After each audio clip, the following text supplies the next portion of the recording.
Saying no, the key to a balanced life. Many people struggle with finding balance in their life. This is often because they have trouble saying no. Perhaps you feel like you can't say no because it's work-related. However, just because you can do something doesn't mean you have to. It's okay to say no. In this presentation, we'll explain how to say no. Consequences of not saying no. There are several consequences to not saying no. Let's take a moment to explore some of those. If you always say yes when you actually want to say no, then you're likely to be angry with the other person, though they've not really done anything wrong. If you always say yes, you're likely to develop feelings of frustration with yourself. If you always say yes, you end up taking on more than you can handle. This results in being overwhelmed and stressed. If you always say yes, you could end up feeling depressed and anxious. Reasons you struggle with saying no. Throughout your life, you've been taught that you can't always say no. This leads to unhealthy beliefs about establishing boundaries, which make it even harder to decline requests. Let's look at some of these reasons you feel like you can't say no. You believe it is rude or hostile. You feel like it goes against your people-pleasing tendencies. You're afraid of upsetting others. You feel you will be seen as nasty and selfish. You're afraid it will keep people from liking you. If any of these reasons sound like you, consider replacing these beliefs with the following. Declining a request is simply that. You are not rejecting the person.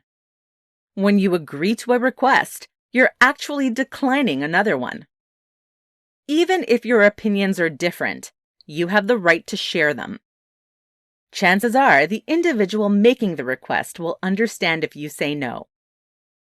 If someone has the right to request something of you, you do have the right to decline. Now that we've looked at the consequences of not saying no and the reasons you may struggle with saying no, we will now explore 6 ways to say no. You'll need to consider the situation in request to determine which one is the best response. Direct no. If someone asks you to do something that you don't have time or the desire to do, it is perfectly acceptable to simply say, "No, I can't do that." The goal here is to say no without apologizing or explaining yourself. Reflecting no. The reflecting no is when you acknowledge the request and the emotions behind it, but still respond with no. In this case, you would say something like, "I realize you would like for me to do that, but I just can't." Reasoned no. The reasoned no is when you provide the person who's asking with a short, honest reason for declining their request. In this case, you would say something like, "I can't do that because I have a lot on my plate right now." You do not have to give specific details. This lets them know that you gave consideration to their request, but you still have to decline due to other obligations. Rain check no.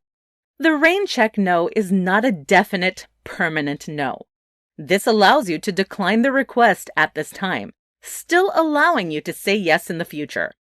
This one should only be used if you do want to meet their request at some point. In this case, you would say something like, "I'm unable to do that today, but can we schedule it for another time?" Inquisitive no. The inquisitive no is also not a definite, permanent no. This gives you the option of opening the request to see if there are alternatives. In this case, you would say something like, "I can't take care of that today. Maybe there's someone else that can?" Broken record no. The broken record no is when the person asking doesn't accept no. They just keep asking, and you just keep repeating. This can be used in a variety of situations. Anytime you say no, and they don't want to listen. In this case, you just repeat your answer in a variety of versions. Conclusion. You might not realize it, but the key to finding a work-life balance is to learn how to say no. When you always say yes, you spread yourself too thin. Next time you're asked to do something, consider these 6 ways of saying no and use them as needed.